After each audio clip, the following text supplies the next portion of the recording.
నరేంద్ర మోడీ గారు పుట్టుకతో బీసీ కాదు, పుట్టుకతో ఉన్నత కులము.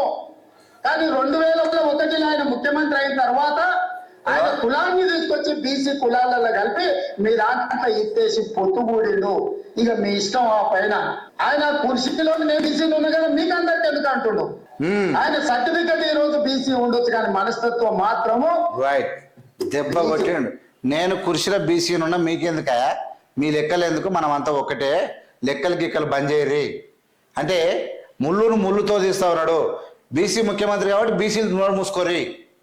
రేవంత్ రెడ్డి గారు ఏమంటారు, ఆయన సర్టిఫికెట్లు ఏమో బీసీ ఉంది, ఆయన క్యారెక్టర్ మనసేముంది ఓసీ ఉంది. ఓసీ వ్యక్తి వచ్చి బీసీలకు ఎట్లా మేలు చేస్తాడని అడుగుతా ఉన్నాడు రేవంత్ రెడ్డి గారు. దీనికి సమాధానం చెప్పండి. ఈ సిచ్యువేషన్లను ప్రజలు కూడా వెరీ క్లియర్గా అర్థం చేసుకోవాలి.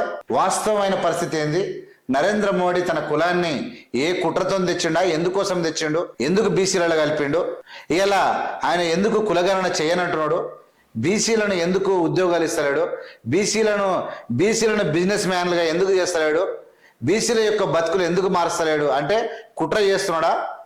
మరొకవేళ నరేంద్ర మోడీ కుటుంబము ఆయన ముఖ్యమంత్రి ఉన్నప్పుడు ఆయన కులాన్ని బీసీలలో మారిస్తే రేవంత్ రెడ్డి కూడా తన కులాన్ని బీసీలకు మార్చొచ్చా? ఒకవేళ మారుస్తుంటే ఆబ్జెక్షన్ బీజేపీ చేస్తుందా చెయ్యదా అనే అంశాల మీద ఈ దేశంలో డిబేట్ జరగబోతా ఉంది. నేషనల్ మీడియాలో రేవంత్ రెడ్డి మాట్లాడినటువంటి India's prime minister is converted BC, is not Born in BC caste, ఈ బోర్న్ ఇన్ ఓసీ క్యాస్ట్, ఈ converted in to BC caste అని చెప్పి వెరీ క్లియర్గా ఈ రాష్ట్ర ముఖ్యమంత్రి మాట్లాడాడు.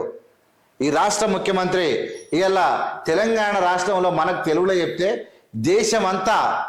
దేశమంతా వ్యాపించి ఇలా నరేంద్ర మోడీకి భయాందోళనకరమైన పరిస్థితి వచ్చింది. అరే నా విషయం తెలిసిపోతా ఉన్నది, నేను బీసీ ప్రధానని అందరికి చెప్పుకున్నా, కాదు ఓసీ అంటా ఉన్నాడు. అరే రేవంత్ రెడ్డి ఇలా ఏకదం ఫిగర్ అయిపోయాడు.